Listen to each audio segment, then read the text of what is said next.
in the prime of life dying and washing up on our shores. And then that's probably only about 10% of the whales and dolphins that are actually dying, because most of them don't wash up on shore. And thank God again that we have so many great champions in Congress, but also in Trenton, believe it or not. We have amazing local representatives.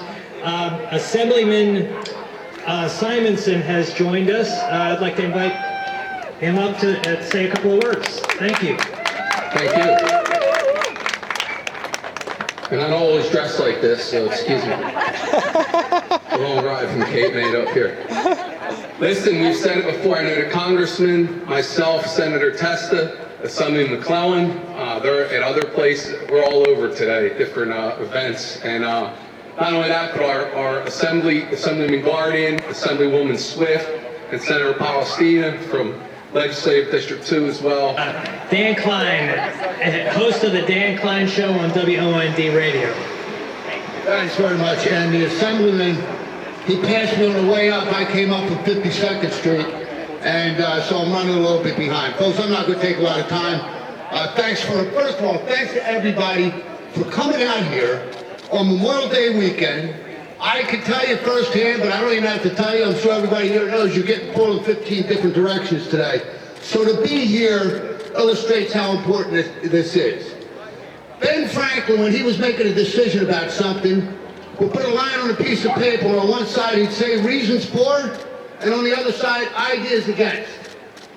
And on the reasons for this offshore wind turbine project, Congressman, maybe you can help me out, or maybe somebody here in the audience can help me out.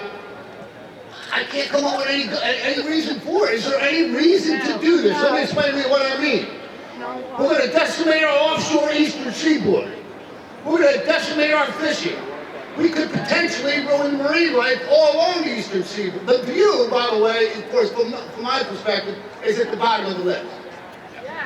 If you can't, they came to us and said, hey, we have this idea, and it's going to be very disruptive. There could be a lot of problems, but when it's all done, your electric bill is going to be almost nothing or whatever. There was some upside to it where you could go, fine, maybe, whatever. There's no upside, folks. I can't see any upside, and we're going to let them decimate the eastern seaboard of not just Ocean City, the entire New Jersey coast. It doesn't make any sense. And your colleague on the radio, Ann Baker, is here. She wants to say a couple of words. All right, Ann. Good morning, everybody. I love the fact that we have this many. Love the fact that we have this many people, but we should have 1,000. We should have thousands of people here. But people don't know. I hear from people who live on the island, and I say, "Are you going to come to the rally? You're going to speak up about the windmills, the wind turbines?" I don't know. Nada. They don't know. So we have to speak up. We have to have our voices heard. And if you don't talk about it, perhaps no one will know about it, even in your small circle of friends. Sometimes we're afraid to speak because of the woke culture. You know, we want the Green New Deal. You don't know what the Green New Deal is. Right. When you consider that the making of a wind turbine and the CO2 produced in the making of all the components of a wind turbine, the CO2 produced is almost the same as the CO2 they're telling you they're going to save over 20 freaking years. And that was wonderful. By the way, make sure you post everything from today and here forward on social media. Get the word out. I've been told that the Protect Our Coast Change.org petition has passed 600,000 signatures. We want to get to 1 million. We want to get to 10 million. We got to get people across the country to notice what's going on. I was just in Florida. People in Florida are more educated about what's going on off the Jersey coast than people in Jersey are. That's ridiculous.